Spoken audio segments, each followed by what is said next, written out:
오늘은 출애굽기 19장을 읽어보겠습니다. 지난 출애굽기 18장에서는 이드로가 모세가 혼자서 재판을 하는 것을 보고 천부장, 백부장, 50부장, 10부장 제도를 세워서 모세를 돕도록 하는 그런 권면을 하게 됩니다. 그래서 모세는 이를 받아들여서 백성들을 효과적으로 도울 수 있는 제도를 만들게 됩니다. 오늘은 19장을 읽어보겠는데 19장부터는 시내산에서 있게 되는 여러 이야기들을 다루게 됩니다. 우리가 성경을 읽어 나갈 때 시내산에서 하나님과 언약을 맺는 그런 과정이 대단히 길기 때문에 그 과정이 소술된 부분에서 지치게 되는 것을 볼 수 있습니다. 그 부분이 바로 19장부터 시작이 됩니다. 19장부터 내용을 읽어가다 보면은 하나님께서 백성들을 다스릴 수 있는, 백성이 하나님의 백성으로서 살아가기 위해서 하나님의 통치 제도, 하나님의 법도, 그 율법을 제정해 주시는 장면이 19장부터 시작이 됩니다. 24장까지 전개가 되는데 그 24장이 또 지나고 나서는 하나님께 거하실, 그 백성들 사이에서 거하실 처소를 하나님께서 준비하라고 하십니다. 그것이 바로 성막인데 성막을 하나님께서 일일이 그 규격을 알려주시면서 성막을 이렇게 만들어라고 말씀하시는 부분이 바로 25장부터 40장까지 굉장히 긴 부분에 걸쳐서 하나님께서 꼼꼼하게 성막에 대해서 지시해 주는 것을 볼 수가 있습니다. 사실 이곳에서 대부분 지치게 됩니다. 그리고 레위기로 넘어가면은 레위기 전체도 보면은 대단히 이해하기 어려우면서도 딱딱한 부분이 바로 제사에 관한 이야기고 또 성결에 관한 그런 규정이 바로 따라오게 되는데 그 성결에 대한 규정 그리고 절기에 대한 규정 이 규정 때문에 읽다 보면은 지치게 됩니다. 그러니까 24장까지는 출애굽기 24장까지는 그래도 읽을 만한데 25장부터 레위기 끝까지 27장까지 내용은 이스라엘 백성들은 움직임이 없는데 거기에서 너무 딱딱한 이야기만 계속 듣다 보니까 성경을 읽는 것이 힘들고 지치게 됩니다. 민수기로 넘어가면은 이제 백성이 시내산에서 하나님과 언약을 맺고 그때서부터 움직이는 그런 이야기가 전개되니까 민수기부터는 또 조금 이해하기가 쉽고 좀 쉬운 내용이 있을 수 있는데 레위기 끝까지는 지금 우리가 보는 19장 또는 25장부터 레위기 끝까지는 조금 딱딱한 내용이 전개됩니다. 그래서 제가 적절하게 그것을 좀 줄여서 축약도 하고 좀 이해하기 쉽도록 그림으로서 설명해서 또 빨리 넘어갈 수 있도록 해서 성경을 읽는 것이 좀 쉽도록 그렇게 해볼 예정입니다. 그러나 우리의 생각과는 달리 이스라엘 사람들은 이 모세 오경 중에서 가장 중요하게 생각했던 부분이 바로 레위기가 되겠습니다. 이스라엘 사람들의 글을 쓰는 방식에 의하면은 가장 가운데에 있는 그 부분이 가장 중요합니다. 그러니까 창세기, 출애굽기, 레위기, 민수기, 신명기 중에서 가장 바깥에 있는 서술 부분이 창세기와 신명기가 되겠죠. 그리고 두 번째로 그 안쪽으로 들어가면 출애굽기와 민수기가 되겠고 그리고 그 가운데 있는 것이 레위기인데 이 레위기가 사실은 이 이스라엘 사람들이 가장 중요하게 생각하는 부분이 있는 부분을 레위기라고 생각합니다. 우리의 생각과는 많이 다르죠. 그래서 레위기는 아주 중요하지만 우리에게는 가장 까다롭고 힘든 부분이 바로 레위기가 되겠습니다. 그것은 문화적인 차이입니다. 우리가 그런 율법적인 그런 사회에서 우리가 살아오지 않았고 어릴 때부터 그런 것이 길들여지지 않았기 때문에 아주 새로운 생소한 그런 내용을 우리가 신약 시대에 접하게 되는 것이기 때문에 대단히 어려울 뿐입니다. 그래서 적절하게 빨리 진행할 수 있도록 신경 써서 읽어보도록 하겠습니다. 오늘은 19장을 읽어보겠습니다. 19장부터 24장까지는 아주 딱딱한 내용은 아니기 때문에 우리가 읽고 공부하기는 쉽습니다. 그런대로 쉽습니다. 한번 읽어보겠습니다. 19장 1절. 이스라엘 자손이 애굽 땅을 떠난 지 3개월이 되던 날 그들이 시내 광야에 이르니라. 예. 이스라엘 자손이 정월, 그러니까 아비벌 15일 날 출애굽하게 됩니다. 그래서 1개월이 지날 때쯤에 신광야에 이르게 되고, 이제 3개월이 되던 날이라고 한 것은 만으로는 2개월이 되고 3개월이 들어서는 날이라고 본다면은 이제 만으로는 2달째 되는 시간이죠. 지도를 한번 보겠습니다. 지도를 보면 숫곳에서 나와서 출애굽한 다음에 홍해를 지나게 되고, 그리고 신광야에 도착해서 거의 한 달이 됩니다. 그리고 르비딤에서 오랜 시간을 보내고 이제 시내산으로 들어가는 때가 대략 3개월째 되는 그때라고 보시면 되겠습니다. 그러니까 만으로는 대략 2개월이 넘어가고 있는 시점이다, 이렇게 보시면 좋을 것 같습니다. 그들이 르비딤을 떠나서 시내 광야에 이르러 그 광야의 장막을 치되 이스라엘이 거기 산 앞에 장막을 치니라. 자, 보시면 이제 예벨 무사라고 하는 시내산에 장막을 치게 되는데, 이 인근에 사람들이 장막을 치게 됩니다. 구글 지도로 보면은 르비딤이 이곳 어딘가 광야 지역에, 낮은 지역에, 평지에 사람들이 모여서 아마 장막을 쳤을 것으로 생각이 됩니다.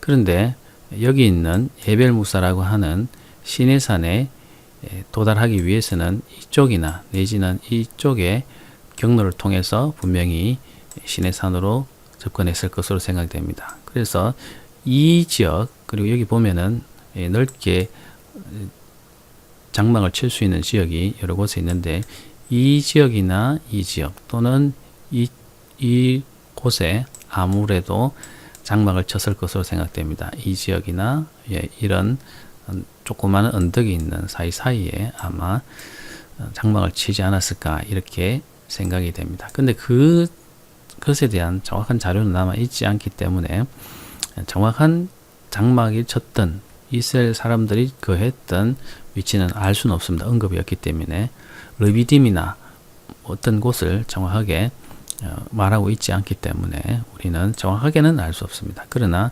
시내산, 예벨무사라고 하는 시내산이 이곳이라고 우리가 생각할 때 주변에 아무래도 장막을 쳤을 것으로 생각이 됩니다. 그리고 한 가지 더 참고로 말씀드리면, 예벨무사라고 하는 시내산이 우리가 가장 많이 인정되고 받아들이는 산이 예벨무사라고 하는 이 산이 시내산이라고 생각이 됩니다. 그런데 이 시내산에 대한 생각은 기원 후 4세기경부터 아주 오랫동안 굳어져 온 그런 설이고, 그리고 정설로 받아들이고 있긴 하지만은 시내산이라고 생각되는 산들이 굉장히 많이 주장이 되어 왔습니다. 최소 10군데 이상 주장이 되어 왔습니다. 지금 보시면 예벨무사 근처에도 보면은 예벨세르발이라고 하는 산이 시내산이다라고 주장이 되거나, 또는 예벨 신 비쉬르, 예벨이라고 하는 건 산이거든요. 신 비쉬르라고 하는 산이, 시내산이 여기 있다라고 또 생각이 되거나, 왜냐하면 이집트에서 3일 길로 갈 수 있는 가까운 길이 이곳 정도에 있는 높은 산은 요 정도 되는 위치가 아닐까, 이렇게 생각하는 사람들도 있다는 거죠.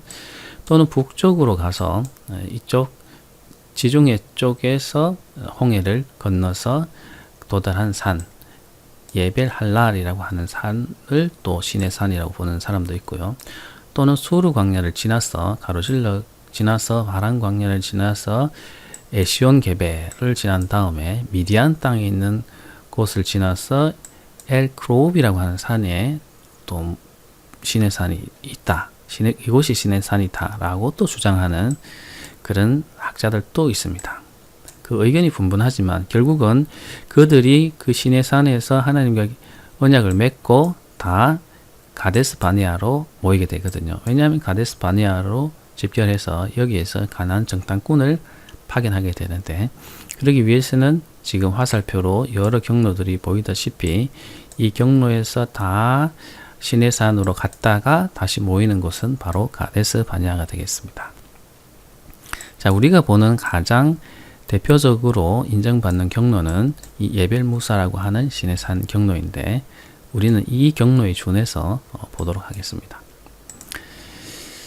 자, 3절 모세가 하나님 앞에 올라가니 여호와께서 산에서 그를 불러 말씀하시되 너는 이같이 야곱의 집에 말하고 이스라엘 자손들에게 말하라.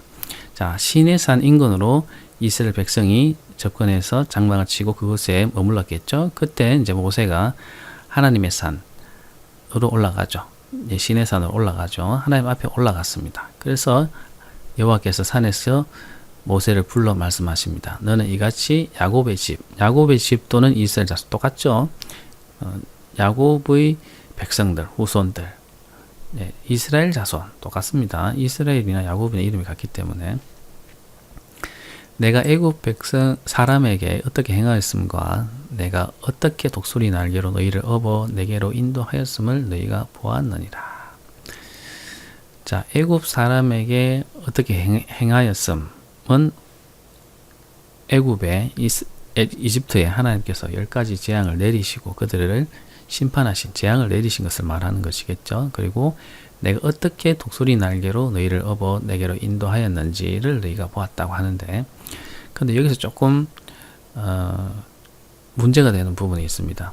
독수리 날개로 너희를 업어서 내게로 인도하였다고 할 때, 독수리가 그 새끼 독수리가 날 때에 또는 떨어질 때에 그 날개로 받쳐서 업어서 안전한 곳으로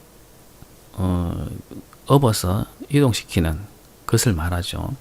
그렇게 한다고 생각하는데, 독수리가 됐든 다른 동물인 흰목 대머리 수리라고도 생각이 되는데, 번역상 독수리로 번역되어 있지만 독수리라는 그 단어는 흰목 대머리 수리가 아닌가 그렇게 생각을 많이 하거든요. 아무튼 비슷한 그런 이 새인데, 그 새들은 새끼를 그렇게 업고 나는 법이 없습니다. 그렇게 관찰되지 않습니다. 그리고 어린 그런 독수리나 또는 흰목 대머리 수리 새끼들은 날려고 하지 않습니다. 그렇기 때문에 이 동물학자들은 독수리가 날개로 그 새끼를 받쳐서 업고 가는 그런 것을 관찰한 바가 없습니다. 그래서 이것을 어떻게 해석해야 될지에 대해서 굉장히 신학적으로 고민이 많긴 합니다. 근데 우리가 설교를 들을 때 목사님들께서 독수리의 날개로 새끼를 업어가는 그 독수리의 사랑에 대해서 많이 언급하시는데, 실제로 동물학자들은 이러한 행동을 관찰하지는 못한 상태입니다. 아마 이랬을 수는 있습니다. 그렇게 그 당시에 그것을 보지는 못했지만 누군가가 독수리는 그렇다라고 말을 했을 것이고, 일반적인 사람들은 그것을 눈으로 확인하지 않고 독수리는 그런 행동을 하는 새로 그냥 받아들여졌을 수는 있습니다. 그렇기 때문에 독수리는 그 새끼를 그 강한 날개로 업어서 보호하는 그런 일반적인 새로 그냥 받아들였기 때문에 아마 그런 것을 사회적으로 받아들여지고 있는 그런 개념을 가지고 그냥 이렇게 차용해서 사용하고 있을 뿐이다. 이렇게 봐도 사실은 크게 문제가 없을 것으로 생각이 됩니다. 왜냐하면 그 당시 시대나 우리 시대나 그 언어적으로나 또는 관습적으로 사용하던 사람들의 개념을 하나님께서 차용하셔서 사용했기 때문에 어떻게 표현하든 그 당시 사람들이 하나님께서 그 독수리가 새끼를 보호한 것 같이 목숨을 다해서 새끼를 보호하는 것처럼 하나님께서 그 이스라엘 백성을 보호하셨다, 이런 개념으로 말씀하셨다는 것을 크게 무리 없이 받아들일 수 있다는 것이죠. 네, 그 점을 우리가 한번 생각해 보면 좋겠습니다. 자, 5절 세계가 다 내게 속하였으니 너희가 내 말을 잘 듣고 내 언약을 지키면 너희는 모든 민족 중에서 내 소유가 되겠고, 세계가 다 내게 속하였다는 것은 하나님께서 창조하신 분이니까 세계가 다 모든 세상이 다 내 것이다. 그래서 너희가 내 말을 잘 듣고 내 언약을 지키면, 말을 잘 청종해서 하나님께 지시하신 언약, 내 말을 잘 들어서 내가 지시한 것을 잘 지키면, 이 말이죠. 나중에 말하게 될 모든 사항들을 잘 지키면 너희는 모든 민족 중에서 내 소유가 되겠고, 많은 민족이 있지만 그 민족 중에서 내 소유가 되겠다. 이때 소유라고 하는 단어는 보물 또는 아주 귀한 것을 지칭하는 합니다. 원어적으로는. 그래서 너희는 모든 민족 중에서 가장 내가 아끼는 그런 민족이 될 것이다. 이런 얘기입니다. 그래서 너희가 내게 대해서는 제사장 나라가 되고 거룩한 백성이 될 것이다. 너는 이 말을 이스라엘 자손에게 전하라. 이렇게 말합니다. 내 말을 듣고 내 언약을 지키면 너희는 모든 민족 중에서 가장 귀한 내 소유가 될 것이다. 그 말은 내게 대해서 하나님 제사장 나라가 될 것이고 거룩한 백성이 될 것이다 라는 것입니다. 제사장이라는 것은 하나님과 어떤 사람들 사이에서 중재자 역할을 해주고 하나님의 뜻을 전해주는, 또 백성들의 뜻을 하나님께 전해주는 그런 역할을 하는 사람이 제사장인데, 이 제사장의 나라가 된다는 것은 세상의 모든 나라 민족들에게 하나님의 생각과 뜻을 전해주는 그런 복을 전해주는 나라가 될 것이라는 것이고요. 거룩한 백성, 하나님이 거룩하시기 때문에 하나님의 거룩하심을 나타내고 드러내는 백성이 되겠다라는 것이죠. 자, 너는 이 말을 자손에게 전해라는 것입니다. 중요한 것은 뭐냐면은 너희가 내 말을 듣고 언약을 지킬래 이 말입니다. 지키면 내가 이렇게 할 것인데, 자, 이 말을 이스라엘 자손에게 전해라. 동의를 받아오라. 이런 뜻입니다. 자, 그래서 모세가 내려갑니다. 백성의 장로들을 불러 모으고 여호와께서 자기에게 명령하신 그 모든 말씀을 그들 앞에 진술하니, 결국 뭐죠? 내 말을 듣고 너희들이 언약을 지킬래 하는 것입니다. 백성이 일제히 응답하여 말합니다. 여호와께서 명령하신 대로 우리가 다 행하리이다. 모세가 백성의 말을 여호와께 전했습니다. 다시 올라가서 하나님께 전했죠. 여호와께서 모세에게 이르시되 내가 빽빽한 구름 가운데서 내게 임함은 내가 너와 말하는 것을 백성들이 듣게 하며 또한 너를 영영히 믿게 하려 함이니라. 모세가 백성의 말을 하나님께 아뢰었으므로 여호와께서 모세에게 이르시되 너는 백성에게로 가서 오늘과 내일 그들을 성결하게 하며 그들에게 옷을 빨게 하고 준비하게 하여 셋째 날을 기다리게 하라. 이는 셋째 날에 나 여호와가 온 백성의 목전에서 시내산에 강림할 것이니. 자, 9절 다시 돌아가 보면 하나님께서 빽빽한 구름 가운데서 내게 임함은, 자, 앞으로 보게 되겠지만은 신이신 여호와 하나님께서 백성을 사람을 직접 대면하신 적은 한 번도 없습니다. 모세는 하나님 은혜를 입어서 그 뒷모습 내지는 그 옷자락을 잠깐 보는 그런 환상을 보지만 하나님께서는 인간에게 그 모습을 보이시지 않습니다. 그런데 하나님께서 임재하시는 모습을 보여주시죠. 그것은 주로 구름으로 하나님의 모습을 가리거나 소리 또는 번개 또는 불, 이런 것으로 하나님께서 임해 계시는 것을 간접적으로 볼 수 있도록 하나님의 인격을 드러내십니다. 그래서 내가 빽빽한 구름 가운데서 내게 임하는 것은 임해서 내가 너에게 말하는 것을 백성들이 듣게 하는 것은 너를 영영히 믿게 하게 하려 한다는 것이죠. 그 말은 뭐냐 하면 백성들은 보고 있는 상태에서 내가 빽빽한 구름 속에서 너와 이야기하는 것을 들리게 하는 것은 백성들이 볼 때 모세가 정말 그들의 대언자구나, 그들을 인도할 지도자구나 하는 것을 내가 믿게 하기 위해서 일부러 그렇게 한다는 것입니다. 자, 그 말을 하고 또 모세가 백성의 말을 아뢰죠. 일제히 그들이 그렇게 하겠다고 백성들이 동의를 했기 때문에 그 동의했다라는 것을 하나님께 알게 됩니다. 자, 그러면 어떻게 되죠? 하나님께서 조건을 제시했고 백성이 거기에 응했으니까 이제 언약을 세워야 되겠죠. 그래서 여호와께서 모세에게 말했죠. 그런데 그 언약을 세울 때 하나님은 거룩하시고 성결하신 분이기 때문에 그 백성들도 정결한 마음으로 성결하게 해서 하나님께 나아오고 계약을 해야 된다는 게 하나님의 조건입니다. 그래서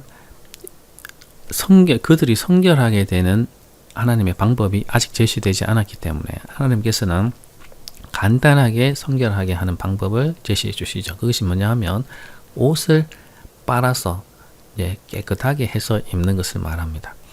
그래서 이틀 동안 빨아서 말리고 뭐 2번이든 3번이든 빨아서 말리게 해서 아니면 정성스럽게 오랫동안 빨아서 말리게 했는지 정확히 모르지만 이틀 동에 걸쳐서 온 백성들이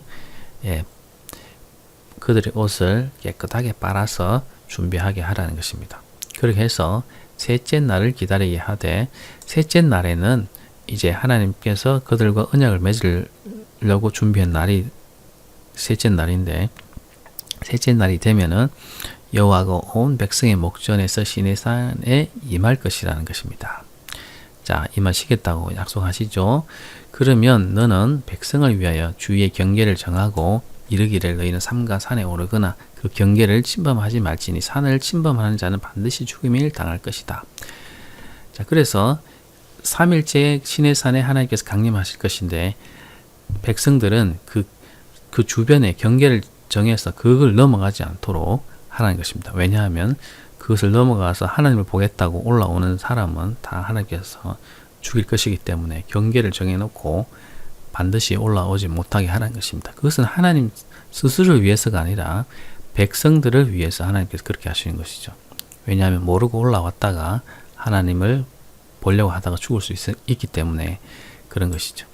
그런 자에게는 손을 대지 말고 혹시 죽임을 당하거나 할 때 손을 대지 말고 돌로 쳐 죽이거나 화살을 쏘아 죽여야 하리니 짐승이나 사람을 막론하고 살아남지 못하리라 하고 나팔을 길게 불거든 산 앞에 이를 것이니라 하라.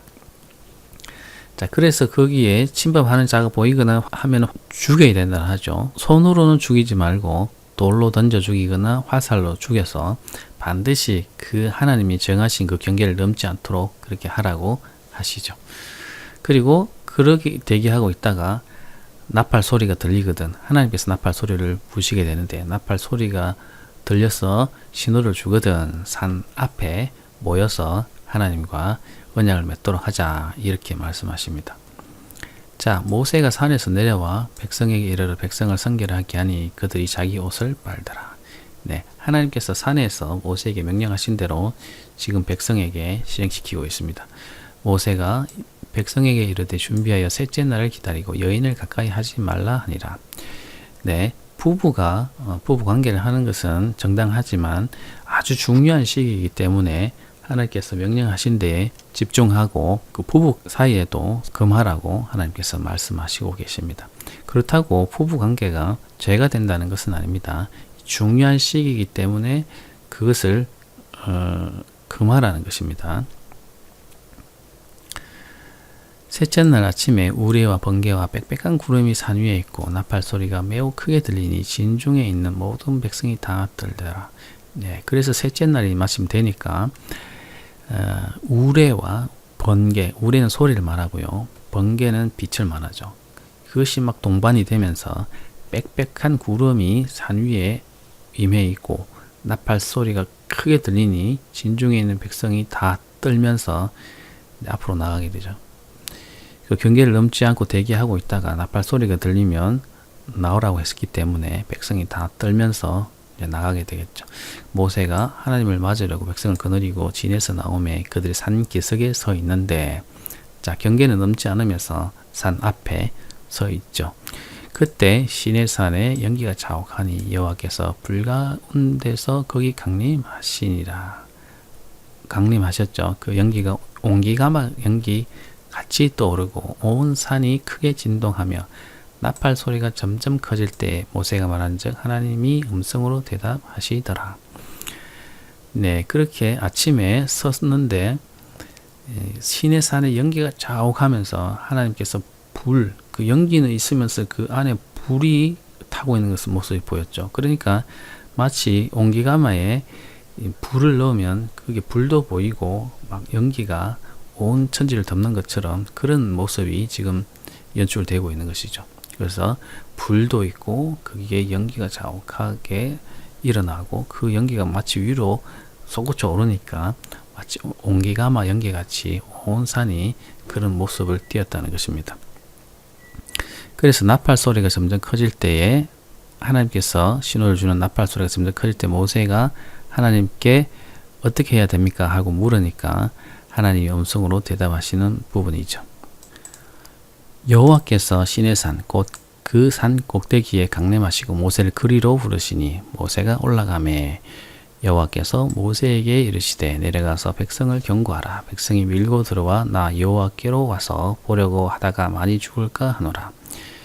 네, 하나님께서 그 산에 강림하시고 모세를 불러서 모세가 올라갔습니다. 그 산에 거기 올라가니까 여호와께서 모세에게 경고합니다. 백성이 그 밑에서 보고 있으니 답답할 수 있죠. 그래서 그 경계를 넘어서 밀고 들어와서 하나님을 보겠다고 올라올 수도 있고 하기 때문에 돌발적인 행동을 할 수 있기 때문에 그것을 금하라고 하시죠. 경고하라고 하십니다. 사실 경고를 했던 것이면 또 경고하라고 하시죠. 재차 경고하라고 하십니다. 그것은 백성들을 위해서 하는 경고이죠. 그래서 여호와께서 가까이 하는 제사장들에게 그 몸을 성결하게 하라. 나 여호와가 그들 칠까 하노라. 자, 제사장인 그때 당시에는 제사장이 없었습니다. 그래서 제사장으로 언급되고 있는 사람들은 아마 모세를 도와주고 있던 지도자 정도가 되지 않을까 생각이 됩니다. 그래서 모세가 데리고 있는 그 지도자들, 요사도 거기 있었겠죠. 그런 제사장들에게 그 몸을 성결하게 하라 하시고, 왜냐하면 그들을 만나거나 그들이 중요한 일을 할 때 하나님께서 죽일 수 있기 때문에 정결하게 하라 그렇게 하십니다. 모세가 여호와께 아뢰되 주께서 우리에게 명령하사 이르기를 산 주에 경계를 세워 산을 거룩하게 하라 하셨사온즉 백성이 시내산에 오르지 못하리이다. 자, 이미 하나님께서 그렇게 말씀하셔서 경계를 정해라고 하셨기 때문에 이미 그렇게 했다고 모세가 말을 합니다. 그렇지만 여호와께서 그에게 이르시되 가라 너는 내려가서 아론과 함께 올라오고 제사장들과 백성들에게는 경계를 넘어나 여호와께로 올라오지 못하게 하라. 내가 그들을 칠까 하노라. 자, 하나님께서는 다시 내려가서 아론과 함께 올라오되 그 제사장들과 백성들은 경계를 넘어서 다시 올라오지 못하게 당부를 하고서는 올라오라고 그렇게 말씀하십니다. 모세가 백성에게 내려가서 그들에게 그렇게 말했다고 합니다. 자, 시내산의 그 모습을 한번 사진으로 한번 보도록 하겠습니다. 참고로. 자, 구글 지도에서 사진을 보는 곳으로 넘어가 보면은 이렇게 우리 예벨무스라고 하는 산 정상의 모습, 성상에서 주변을 볼 수 있는 사진이 나옵니다. 자, 보시면 전부 다 돌산이죠. 다 돌산이고 이 지역에는 사실은 많은 사람들이 장막을 칠 수 있는 곳이 드뭅니다. 자, 보시면 이런 정도의 산이라고 보시면 되겠습니다. 아무것도 없습니다. 풀도 없고. 네. 자, 다른 또 장면을 한번 볼까요? 네.